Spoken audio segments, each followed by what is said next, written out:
નવી કલેક્ટર કચેરી ખાતે આગામી શહેર જિલ્લામાં શાળા પ્રવેશ ઉત્સવ અને કન્યા કેળવણી મહોત્સવ અંતર્ગત જિલ્લા કલેક્ટર અનિલ ધામલિયાની અધ્યક્ષતામાં મીટિંગનું આયોજન। વડોદરાની નવી કલેક્ટર કચેરી ખાતે આગામી શહેર જિલ્લામાં શાળા પ્રવેશ ઉત્સવ અને કન્યા કેળવણી મહોત્સવ અંતર્ગત જિલ્લા કલેક્ટર અનિલ ધામલિયા સહિત ડીડીઓ મમતા હિરપરા, શહેર police commissioner doctor Narasimha Kumar, joint police commissioner doctor Leena Patil, જિલ્લા police SP Sandipsinh, Vadodara railway SP Saroj Kumari, જિલ્લા પોલીસના ડીવાયએસપી રોહન આનંદ, વડોદરા જિલ્લા શિક્ષણ કચેરીના ડીઈઓ મહેશ પાંડે સહિત શહેર જિલ્લાના પોલીસ અધિકારીઓ ઉપસ્થિત રહી ચર્ચા। આગામી તારીખ 26, 27 અને 28ના રોજ શહેર જિલ્લાના શાળા પ્રવેશ ઉત્સવ અને કન્યા કેળવણી મહોત્સવ સંદર્ભે વ્યવસ્થાને લઈ ચર્ચા વિચારણા કરવામાં આવી।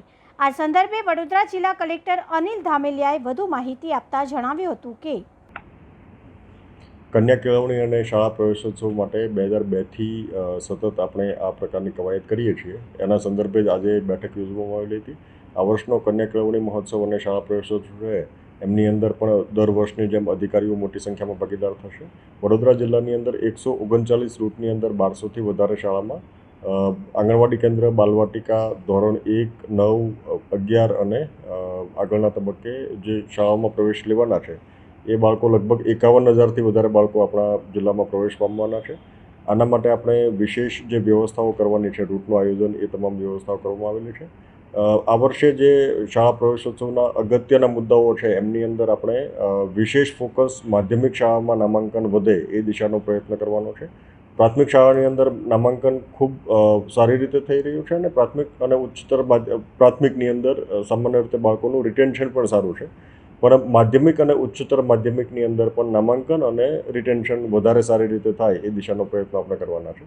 આ ઉપરાંત આપણે શાળા વ્યવસ્થાપન સમિતિને નવેસરથી બનાવવાની છે, જે માટે આપણે જે નવી શિક્ષણ નીતિ છે એ અંતર્ગત આપણે વિશેષ કવાયત કરીને તમામ શાળાઓની અંદર નવી શાળા વ્યવસ્થાપન સમિતિ બને, એમનું માળખું પણ ત્યાંથી નિર્ધારિત કરવામાં આવ્યું છે અને એ માળખા મુજબ આપણે દરેક ગામની અંદર સમિતિ બને એ માટે પણ વ્યવસ્થા કરવાના છે।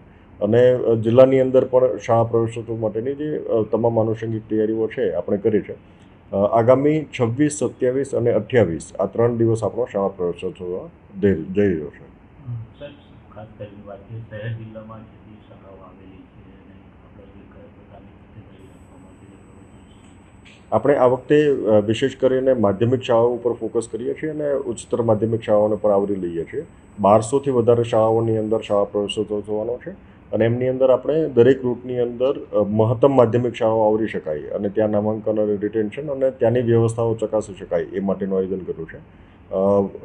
શાળામાં કામ કરતા કર્મચારી, શિક્ષકો એ તમામને પ્રોત્સાહન મળે અને સાથોસાથ સમગ્ર વર્ષ દરમિયાન જે કામગીરી કરવામાં આવી રહી છે એમનું આકલન થાય એ વિશેષ આપણે શાળા પ્રવેશોત્સવ દરમિયાન સુનિશ્ચિત કરવાના છીએ।